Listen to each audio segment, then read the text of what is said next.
Yeah, because a novation slightly different than a regular wholesale deal because the real main difference is we're not selling it to a cash buyer. It's not a cash investor. It's going to be somebody that's getting financing from the bank, right? Somebody typically buying the property to live there. So again, in the novation, we also have a clause or the ability to fix these things, right? So we have like examples, and I'm sure we're gonna run into it where there's a small fix that you need to do, like an electrical panel. We've done pools, we've painted, we've done things that we needed to do to get the property to a place where it can sell for a good price and pass that conventional inspection. Right. And then novations do take a little bit longer, right? I asked Marty what their timeline is because when you're dealing with finance buyers, they can't close in the same 2 week timeline. They need to have, their loan contingency period so the bank can approve them and go through the underwriting process to close. And you also have to find the buyer. So us personally, our novations are taking right around 45, 60 days. Sometimes they can take a little bit longer if you don't have the greatest deal or the greatest process. So you want to buffer in right around 90 days. If you can get up to 120 and lay that expectation out with the seller, that'd be best because you have obviously more time on your end to take care of things. And then it comes down to pricing the deal correctly. That's the most overlooked thing in doing a novation. We're able to get buyers within the first 3 days of listing it on market, and over, I want to say 90% of our novations right now. So pricing's most important, and we're gonna go over pricing it now with the deal that Marty has. Leave anything out, B? Yeah, no, that's right on the money there. The biggest mind shift for you guys that are doing cash deals, and even I struggle with this. We have a conversation about it today as I do the acquisitions, as I'm the buyer. Right, you have to not think so much ARV and think more as is value and what's actually on the market right now for you could get a deal done in the time frame that you actually need to do it. So it's really important that we understand that part of it if you're doing novations. Cool. So let's jump in. Marty, what's the address of his house? It is 7385 Jiri Woods Court. Jiri Woods Court. Okay. And then another kind of thing I want to do, kind of a disclaimer. And I don't know if you mentioned this or not, Chris. I mean, we're experts and professionals at Miami, Florida. Like we know all the laws here. We know what we can do and what we cannot do. You know, we are not licensed realtors. Also, we partner with a realtor that takes care of our process. We try to stay hands off of it. So if you guys are realtors, if you guys are in other states, obviously kind of take what we're saying as if you were in Florida. We're going to give you the best that we can, but we don't know, like we talked about earlier, Marty, we don't know exactly the laws, the regulations and all that stuff. So really make sure that you guys get the legal advice that you can. We're going to give you more like the process that we're doing and the process that works for us. So just wanted to make sure we have that as well. Yes, sir. Oh, All right, let's share the screen. All right, so this is the house, right? yeah. Okay. So we're looking at about a 3-bed, 3-bathroom house, 1,500 square feet, sitting in Springfield, Virginia. So, like Marty mentioned, this situation, and we'll go over the full process start to finish, and we'll look at the deal, is a situation in which his cash offer was too low. Ultimately, his cash offer was about $40,000 off of what the sellers needed to walk away with. And so he's coming to the table to see if a novation would make sense. So I guess we could start with what was the cash offer, Marty? That I wanted to offer to the seller Right. was like 450, 440. Okay. And then what do you have before we take a look, the after repair value of the property to be? Like if somebody came and renovated it. Mm-hmm. Like 620, 625, something like that. Okay. Got you. So this house, if somebody were to put a renovation into it, would be worth right around 620,000. Now, our job when we're finding novations and pricing on novations is to find out what the as-is value of the house is, right? What's it currently looking like? What's it sitting like now? And what are they selling for? So I'm going to use Zillow because everybody has Zillow. And we'll go through and look at some options. So luckily this when is... you're actually running the novation, again, little caveat here, we're using Zillow right now, but when we're actually doing this, we're also looking at the MLS. We're looking at active listings that are truly available as well. So highly recommend that you guys do that as well in your specific area too, so you know what's on the market. Sometimes stuff, I don't know, depending on what state you're in, sometimes it doesn't show up on Zillow, etc. Right. And right now, more than ever, with interest rates constantly changing and the buyer pool not being the same as it was, months ago, looking at active listings is almost as important as looking at sold listings. Because when we're going to go price these properties and look for buyers, we need to be able to compete and beat whatever's already for sale. So let's take a look at this house, right? We have a good community with already, you can see 15 sales in the last couple of years. So we're going to want to look at sold in the last 6 months or so, right? That'll give us a really good understanding of what the house is worth potentially after repaired and then currently. So we have 3 comparables. One that's 2,000 square feet, 3-bed, 4-bath. One that's 2,000 square feet. Oh, I think I have the wrong parameters. Oh, no. So 2,200 square feet. Our house is also like similar size. These ones are factoring in the basement. So we're 1,500 above, and then add them another 700 below. Okay, so these are all real comparables, and they have the same square feet. Right, give or take, yeah. Great. So what we'll do is we'll dive into these comps. We're taking a look at this house. It's sold. Let's see when. It's sold for in June for $585,000, right? Marty, would you say that the house that you're taking a look at now is in worse or better condition than this house here? It's in worse condition. Okay, by a substantial amount. What's the overall? I would say yeah. Okay, got you. And then to let everybody know, did I just lose you guys? All right, I'm jumping back in. I'm back. I'm back. Yep. Okay. To let everybody know, because obviously you understand this market better, what would a cash buyer, like let's say you're doing a regular wholesale deal and you're signing your contract to an investor, what would they pay for the exact property that you're talking about now? Mid to upper 4s at the most. And that's if somebody's coming cash, not hard money, but has a crew ready and doing all this stuff so they can get stuff for, a lot cheaper. Right. So realistically, somebody's going to pay $450,000, it seems like. Yeah, more or less. Okay. So we'll keep that in mind. If this was a regular wholesale deal, right, somebody that needs to get done quick, and we're able to pick it up for, call it $400, it would sell $450 cash. Again, this situation, we're looking at a different approach because the sellers want a little bit more, and they have the time. So we have 2 other comparables. Another one sitting at $590 that seems to be in really good shape.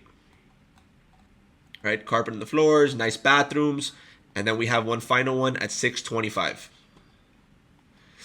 And I'm assuming this is his after repair value comp because out of the 3, it's the absolute nicest. So you could kind of assume if somebody were to buy the one that we're talking about and fully renovate it, it can get right around the $625,000 mark. Everybody makes sense on that? You guys all with me? Okay. Now, while we're here, let's take a look at what's for sale. Nothing in this particular neighborhood. Marty, is there any comps that you do know that's for sale in this neighborhood that I'm not seeing? There's only one current, so they're all sold. There's one currently pending, listed at $585. Okay, and I'm assuming it's in that same pretty good condition, not like totally fully repaired. Yeah, it's probably almost exactly the same as that first one we saw at $585. Okay, so this is a good situation to be in, right? We just took a look at 3 houses that have all already been semi-renovated to fully renovated, selling between $585 and $625, and we're in a situation where the seller needs how much to walk away, Marty?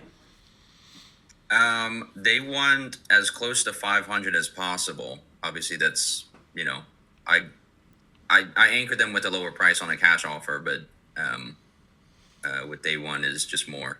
Right. Okay, understandable. So, Blader, do you want to run through some type of role play or sales process in which, like Marty did, we start with a cash offer, that ultimately it has to be in the high 300s to very low 400s to be able to sell it to an investor for a regular cash deal in like 450 mark. And then when we bump up to the novation side of things, in which we're able to pay more.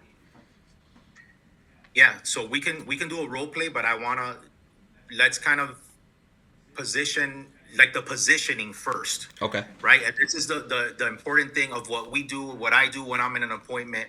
Always we anchor with that low cash offer and the most aggressive terms.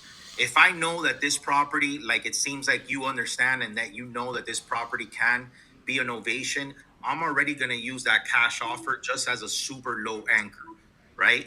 And if I can get it there, we'll buy it, right? Like I'm going to give them the offer that we would actually buy the property at, right? Because it's going to be a substantial difference from what we can novate it from. Sometimes even when we're going to assign a deal, we get a little bit more price wise, etc. So when we're going to buy it, we buy deep, deep, deep discount.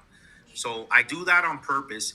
And then once they say no, our process, I don't know what your process is like when you guys are on the appointments, Marty. But what we do or what I do is I go in, I do the cash offer. They say no. I know that they're going to say no. I'm expecting that no. And then I'm like, hey, I know that didn't work. And I completely understand.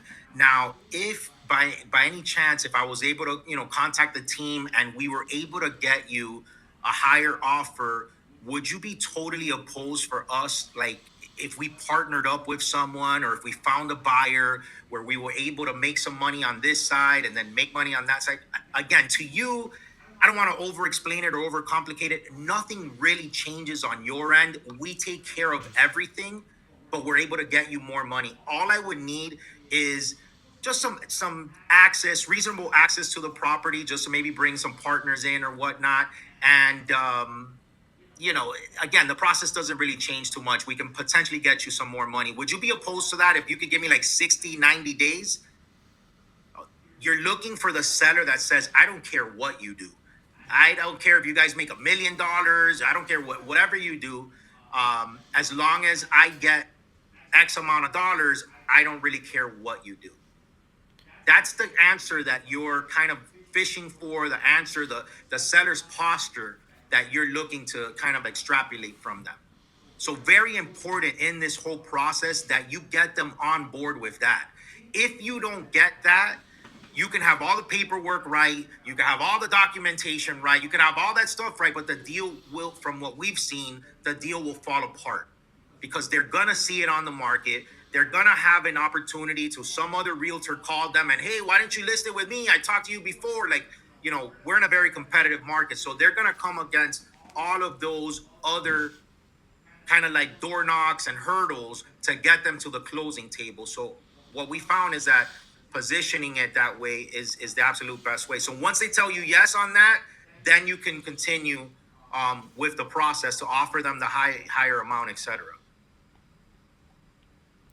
That makes sense. Yeah. Everybody, you guys got how he low anchored, and then ultimately he knows that they're not going to accept that, but we're going back and we're coming in with a completely different strategy that it's a buy-in that he's getting from them at that point. Right. Remember how we've talked about before that we're looking for people, not properties, right? We're looking for the right person here too, right? We got to get the person that says, hey, I don't care what you do. I got time. If you need to come to see the property, if you need to come to the property with a couple people, I don't care. As long as I get my 500, you guys can do whatever you want. That's the type of person that we're looking for, right? In quotation marks. Right. Because that's the one that'll get to the finish line. Right. So this deal in specific, right? We started at, the cash offer was obviously too low, 400,000, and it's not going to make sense. We have no deal on our hands there. Now we took a look. The renovated properties are selling, 625,000. The one semi-renovated, 585, 595 is what they're selling for. Now comes what can we sell our house for on a pretty timely manner to a conventional buyer. We saw these comps. Based on that, what are we thinking so far could sell in a timely manner to a financeable buyer that wants to come in, see your house, and make a move on it? Marty, what are your thoughts since you know the area so far?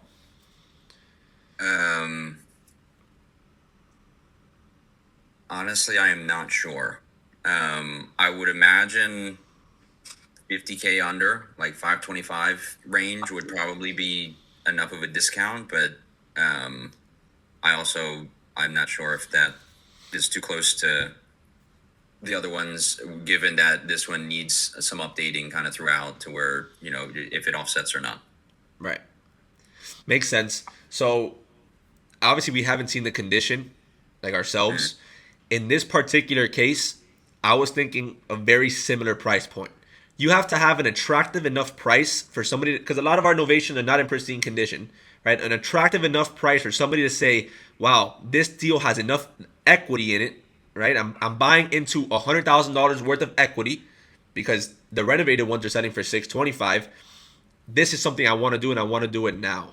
So typically, we're wanting to look at houses that are in the same condition and what they're selling for, right? So in a perfect world, Marty, we would have seen a house, guys, that had sold for $540,000 in the same condition as ours, and we would have known that's our direct comparable, and we'll price ours at $529,900. Now, comping is not a science; it's an art. We know that they're selling 625 fully renovated, closer to 600 that are in good condition. So ours at a price point like 529, 535, it has enough meat on the bone to look attractive enough for somebody to come in and want to take on that equity and buy the deal quick. And here's also where, again, like Chris said, to kind of piggyback off of that, is where it becomes more of an art and not a science. You do have to use a lot of like gut intuition here, because your buyer pool is an end buyer. So if it's a very desirable neighborhood, and again, we don't know the area, so we can't really tell, but we know our area, so we know that we can push on some of these or where we can't. So, for example, if it's a desirable area and you're gonna get buyers there anyways, you can also look at it without getting super duper confusing, is how much work does the property need to become the ARV, right? Because that's what the property potentially could be for the person. And if you have a good realtor, that's how they'll sell it, right? Like, hey, look, man, when you put 20, 30, 40, 50,000 into your house, you could reappraise it and it's going to come out to this price, right? It's going to come out to the 650, 680, whatever the after repair value is. So again, it's a little bit of an art there with some of these deals, but just wanted to kind of throw that in there too for you. For sure. And then, of course, once we hit the market, that's when you really find out, right? Is that the right price point? You'll get, obviously, good feedback right away if it is, bad feedback if it's not. So now we have, right, a relative price point that we think the deal will sell at, which let's call it $530,000. All right, let's write that down, $530,000. So now we're in a situation where our cash offer was 400, right? This person wants closer to 5. We're far off for cash. We're going to be able to sell the cash deal at 440 to 450 to an investor. So it just doesn't make sense. Now we have an option where instead of only selling it 440 to 450 to an investor, we have the option to sell it for a price point around 530 to an end buyer. How much more attractive is that for us? Right? So much bigger of a spread. Right? Now what we need is, be able to have the time with the seller and have them on our side. And that comes through all the sales tactics that Blader talks about.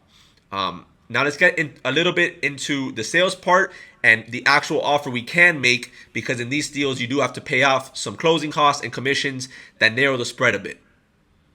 So what do you want to talk about first, Blader? Before we even talk about that, Marty, you're local to this area, like you've seen this house, etc.? Yeah. Okay, so you know that you're not gonna need to do any work to the property. Meaning, like is the electrical good? Again, just to reiterate, all of the mechanicals, everything's are perfectly fine on this one. You're not gonna have to put in any work on it, right? As far as I know, I mean, the house was built in 79, so it's not, super old, but I wouldn't be surprised if, all of the electrical and plumbing and everything is original to the house and everything, but they all work, and, the lights work and everything, and the daughter didn't think that, she hasn't had any issues with anything. Okay. I mean, yeah, you'll find out when you do the inspection. Or when the appraisal comes back, you'll find out. Yeah. But if everything's in working order, we haven't ran into many issues. Right. So you should be good on that end. All right. So what do you want to do, Bitter? First, run back how much we're gonna actually net after the closing costs and commissions. Yes. Yeah, that way they can have an idea of the All right. offer. Cool. So in these novations, we're putting them on the market, right? In our case, we use a realtor. I'm not sure exactly what's going to happen with Marty since he is a realtor, but we use a realtor, right? There's a realtor that brings the buyer. These are commissions that we have to take into account. Then there's also closing costs that we have to take into account. Because when we go through our pitch, you'll see now nothing changes between a cash deal and a novation deal in the pitch regarding closing costs, regarding buying it outright, regarding no repairs, anything like that. That all stays the exact same. So we still have that obligation to fill even when we're selling it to an end buyer. So let's take it as far as you're hiring a realtor and you're paying the max, right? 6%. Let's start off of there, and anything less is obviously more money and meat in the bone for you guys. So let me share my screen. Does that make sense to you guys? When you hire a realtor, when you're going to resell a property, typically you have to pay 6% to sell the property. That's what Chris is talking about. Right. All right. So, right, we have the property listed, and let's say it was a good enough price point. We get the buyer quick, right? Or even if it wasn't quick, we have the buyer at $530,000. At this point, we're gonna want to factor in, like we talked about, 6% in realtor commissions. On top of that, we have to factor in the seller's closing costs. That's something additional that we're gonna have to take care of out of our fee. In our case, we want to put it at around 2% of the deal. Typically, it could be a little less, a point and a half, but for safety purposes, we're going to want to have it at 2%, which comes out to 8% total. So 8% of that comes out to $42,400. So $42,400.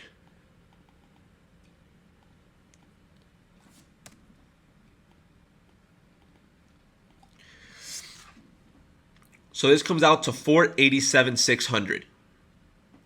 All right. This is if you're using, two separate realtors and paying the 6% and you're paying closing costs for the seller after the $530,000. This is what you're net to, $487,000. So what does that mean? It means anything below that is where we're making money. Right? So we were just in a world where Marty offered $400,000 cash to get the house, and we got declined. Now we're in a new scenario where we can come up to the point of obviously however much money you want to make, where under $487,000 we make money. Right. So how much more powerful does that make your offer sound when you can go from 400 to 430, 440, 450, 460? I mean, whatever it is that you want to get here to get this deal done, and you're still comfortable because we are leaving it very conservative on the negotiation side with the realtor. If you have a good realtor, you'll be able to negotiate that as well, and you're banking a little bit there too. Yeah, these are all conservative numbers to protect yourself fully. You take a percent off of both the realtors because you have a good relationship with one, and you negotiate go with the other, and that frees you up another $10,000, right? So that gets you to the $500,000 mark. So now let's get into a bit of a sales process, right? Marty was at 400. These people, the sellers told him, he wants to be as close to 500,000 as possible. They have the time on their hands enough to get the deal done because of more money. Later, what does that process look like that Marty can go into with these sellers to get that deal done? So for me, if I know that I'd make a decision, or we'd make a decision on what our MAO would be here, and let's say it was it was like 450 or 440, right? I'd still kind of anchor them a little bit low. Hey, that I would love to be at the 400. Obviously, that's not going to work for you. I completely understand. You guys probably want to be closer to the number that you want to be. I know you're giving me some time, so I'm happy to come up. What's the absolute best that you can do if we can get this all done for you within 60 business days? We'll still pay all the closing costs. We'll take care of everything. What's the absolute best that you guys can do to get a deal done right now? Oh man, I don't know. Whatever. You want to still try. In this case, you still want to try to get them to give you that number. because you want to trial close them. If they come anywhere near like the 450, 440, then you'll reiterate. If they come, you know what, we could split it down the middle. I'll do 440 or 450. Okay, great. So if we could do the 450, we'll go ahead and sign the agreement right now, get everything rolling right now. I'm not sure that I can. Let me double check, and then I'll get back to you and see what we can do. And when I say get back to you, I step outside for like 5 seconds. I call Chris. I'm like, hell yeah, we got another one. What do we do here? Let's talk. What are you gonna do for lunch today? Blah blah blah, whatever. And then I come back in. Hey, you know, congratulations. We were able to get this done. We were able to come up another 45,000 for you. Here's what it's gonna be. How's that sound? Oh my God, great, thanks. Here, sign this agreement. Boom. Bang. That's pretty much how that sounds. Cool. That makes sense for everybody? So what do you think that conversation is going to look like for you, Marty? So I've kind of already prefaced them on going like the novation route, and they already said that they're on board with that. So basically, at this point, it's kind of just making sure that all the numbers work for everybody. I did have a few questions just to double check and make sure that it still makes sense. So with me being licensed, I don't have to lose out on the 2.5-3% on the one side. In this area, I can probably get away with 2, maybe 2.5% instead of 3, so it saves there. I did also still say that we were going to be splitting closing costs, so she's going to cover her own. Perfect. So that's safe there. Yeah. My question is, because there's a lot of stuff in the house, is that something that you would recommend, like hiring a junk crew to come through, clean it all out, get it out so it shows better? Is the property vacant, or the property? Like the son lives in the basement, but otherwise, yes. Got it. So the son lives in the basement. Otherwise, yes. In this case, Chris, what are your thoughts? So it's your discretion, right? We've had situations ourselves where we know we have a good deal in our hands. We have, in this case, just like it looks like for you, $40,000-$50,000 you can make. And with these deals, presentation's everything, right? We're looking for end buyers, and so yeah, they don't always want to walk into filth, or they don't always want to walk into cracked ugliness. So there's two ways to look at it. One, sometimes they're walking into so much equity that they don't care, right? They're willing to overlook it.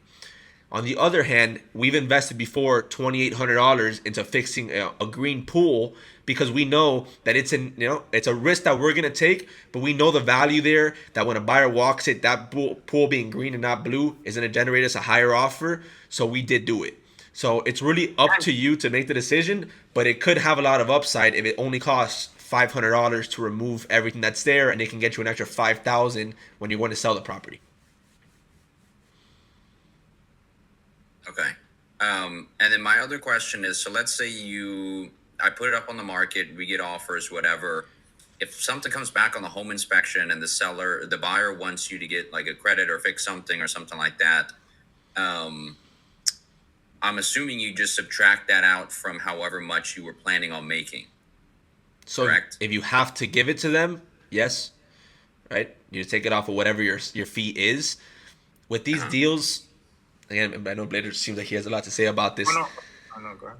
We're pricing these deals at a really competitive price so that we should have many buyers, we should have multiple offers, and it's just a negotiation at that point, right? You're giving these deals at such a good equity that any credit you're asking for here, Marty, is going to kill this deal, right? We have 4 other backup buyers, and so is that something they're willing to lose? And it's just a negotiation. It's all about. I'll jump in a little bit. Or were you going to say something, Marty? No, and this is where the sales part of it and the negotiation part of it really shines. And this is where the aggressive pricing that you're doing shines as well, because you're baking that into the deal, right? So you have 50, 60K here in equity for you to go fix XYZ, for you to, take out the trash if you need. That's the reason why it's priced this well. Remember, the big key with the novation also is that there is no, we don't exist in the deal anymore. ABC for us. So there's no more this is why we like to do it this way, where we're not involved in that part as much. We let our realtors that negotiate that as a regular deal. The end buyer that you're talking to has no clue that you're in the middle of the deal. They're thinking they're talking to a realtor that has an end buyer, that has a seller. So the realtor, in this case, you, has to position themselves as favorably negotiating for the seller. Hey, we know this property looks pretty bad. That's why, I recommended to them to go ahead and list it at this price because they want to sell it fast. They want to do it as is. So we did give a hefty discount of 50K. Did you see that comp that sold last week for 685 or whatever the high comp is? Yeah, that's what this house is going to look like. And she understands that. So that's the reason why we priced it. I've had like 4 or 5 calls today about the same thing. So we're expecting this to fly. Okay, cool. You're negotiating at that point. Because remember, on the market, and this is for us too, for always to remember, on the market, now the market's gotten a little softer, obviously, but when do you ever run across a property on market that has 50, 60, $100,000 in equity already? That does not happen often. You guys have to remember that when you're negotiating with these end buyers. They're going to ask you, again, just off of a reaction, just off regular reaction, they're going to ask you for credits. They're going to ask you for pay my, closing costs and all that, which is normal for any realtor to do for their buyer. And in any regular realtor, conventional transaction, that's their job. However, now their job is making sure their seller knows their client knows what a great job they did to find them this amazing property. It's not about how much lower they're going to lose it if they play that game. And that's the attitude and position that you have to take with these people. Because they think sometimes, remember, you're dealing with realtors, that their job and their worth is how much more can I negotiate? How much can I pull your strings? That's typically why people would hire a realtor. And in this case, they got to be the saviors that got this deal that almost fell through, that could have slipped through their cracks. That's the positioning that you're taking on this deal. And remember, with these deals, it's beautiful to deal with these buyers because, right, when we're talking about a regular wholesale deal, you're selling a fix and flip property. There's not much emotions involved for a buyer to buy a fix and flip. It comes down to purely numbers. In these situations, we're only dealing with emotions. We're dealing with families that want to move into these neighborhoods. How good of a neighborhood is this, Marty? Yeah, decent. I mean, Springfield in general is one of the highest sought after neighborhoods in the U.S. That's it. You got me there. These people are walking in. There's 0 active listings in this neighborhood, and you're about to price this house $100,000 under what the renovated one is selling for. How their emotions are going to be sky high, right? So you play with that. For you, it's just a numbers thing, right? You're making 40 grand. You're looking at how much concession and credits I got to give. But for these people, it's everything to them. They've been looking in this neighborhood for years, and they could never afford it. It was always too high. But now they have the opportunity to come into equity on a house that they've been looking for forever. This is where you're able to squeeze, right? That's what we see. We squeeze. And so, it's a whole different ballgame out there. And again, just to make this sales training longer, right?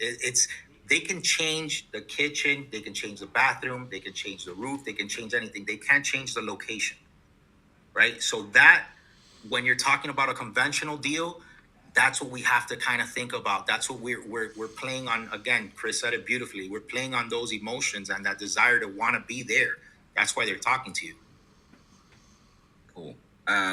Then the last question I have, is there any sort of specific language you need to have in the listing description or anything in general, just so that way, I don't know, for legality purposes or just to, make sure you're not in sticky situation? And I'll tell you what we do, right? And I'm going to tell you to look all this up yourself legally, right? On our end, listing the property, you don't have to add nothing.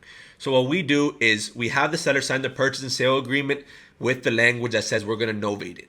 Next step is we have a notary go out to them with a novation agreement, which outlines everything that has to do with the novation, right? That we're replacing our contract with the third parties and we're going to take care of the closing costs, everything that we spoke about in the original agreement. And then we take a limited power of attorney, which allows us to list the property, sign offers on their behalf, etc.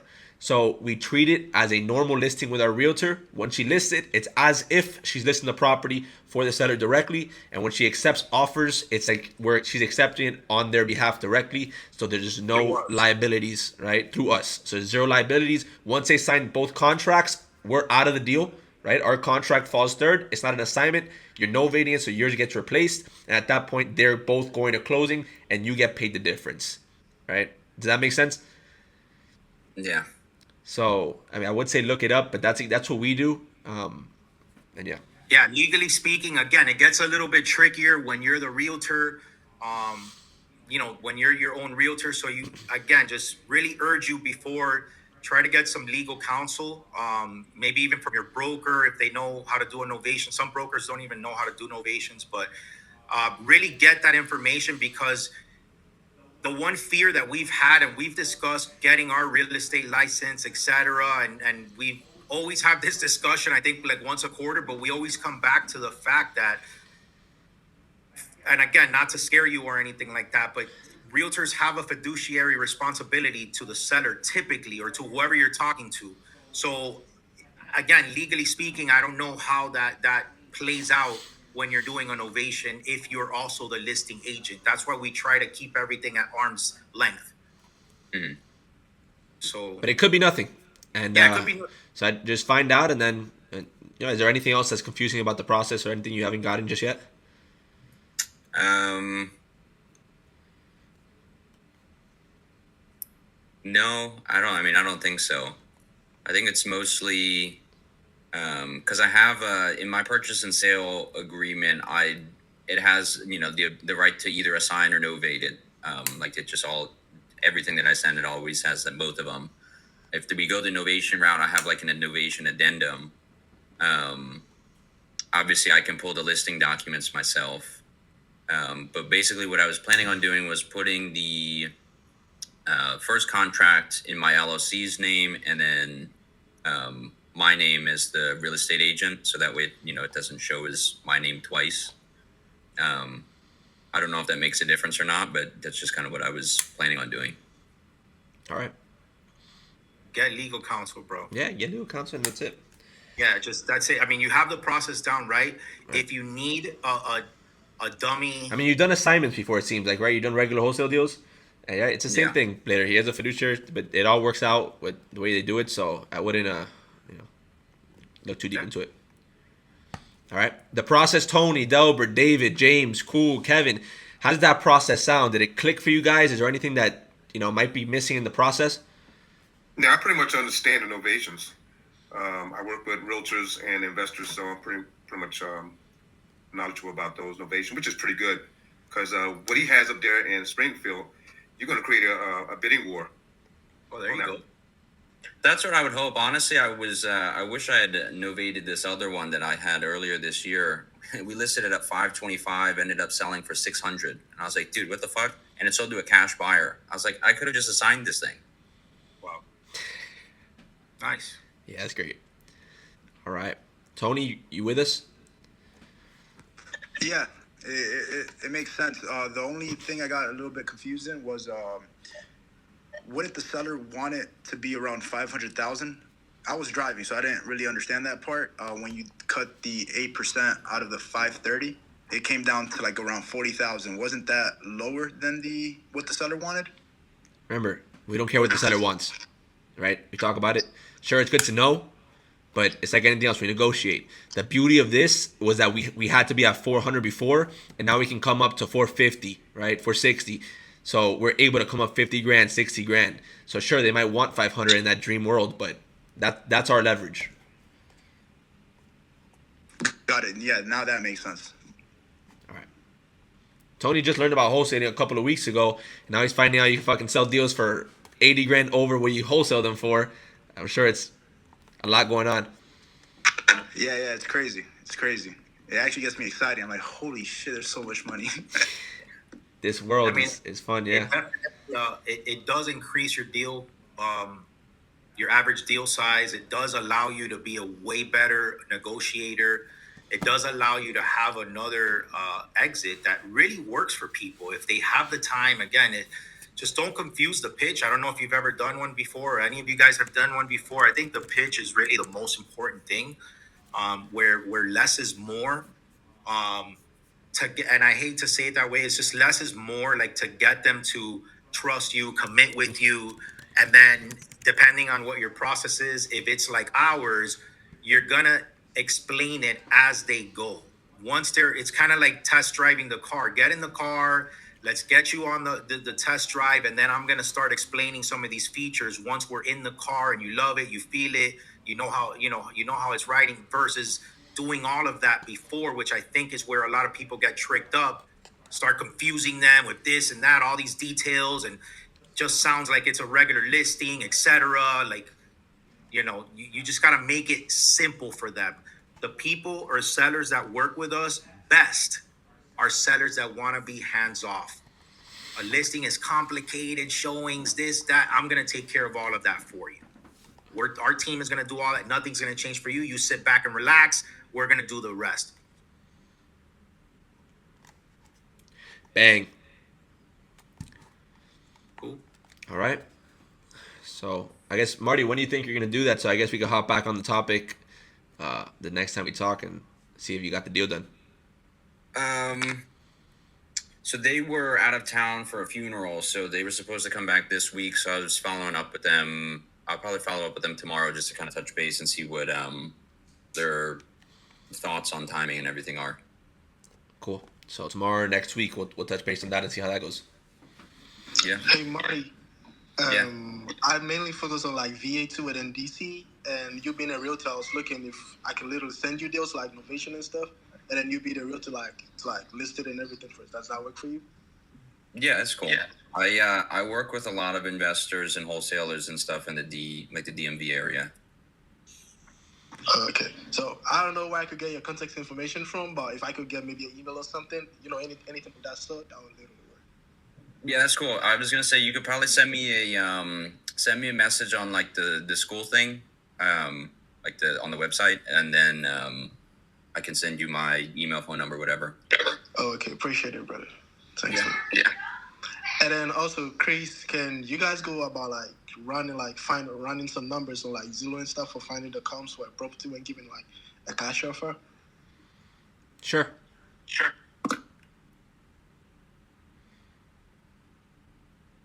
For that deal? No, generally, not for that deal, like generally. Okay, well, we'll do that deal since we know all the numbers already and we don't have to go through the process again, right? We know for that specific deal, I can pull it back up.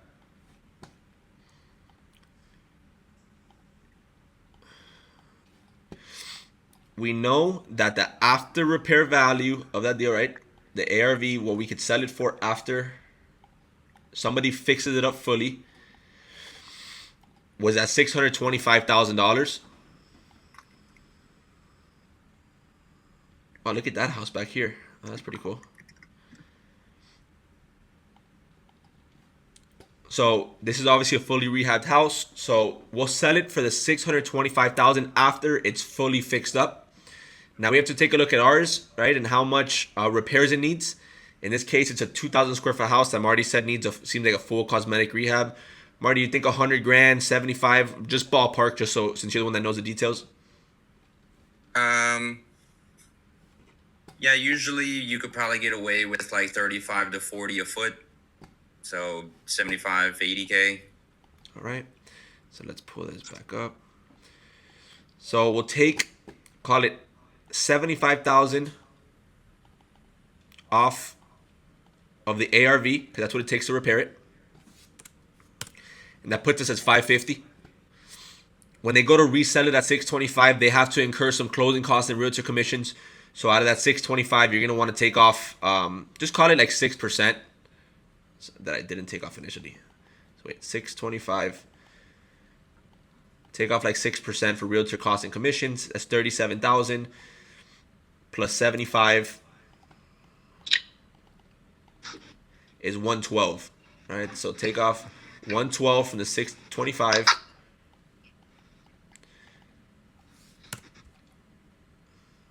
Oh, I did something there.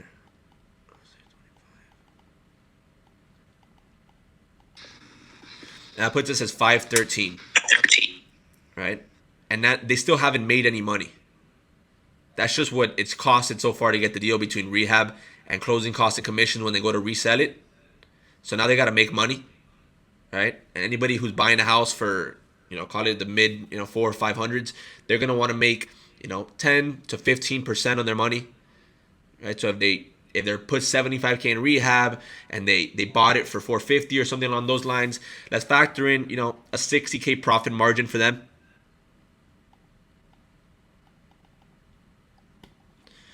And that puts us selling the house at right around 450, which is pretty much the numbers that we came back and said from the very beginning when talking to Marty, just ballparking. When you do the math and you leave a $60,000 profit for them and all that good stuff, it puts you at 450.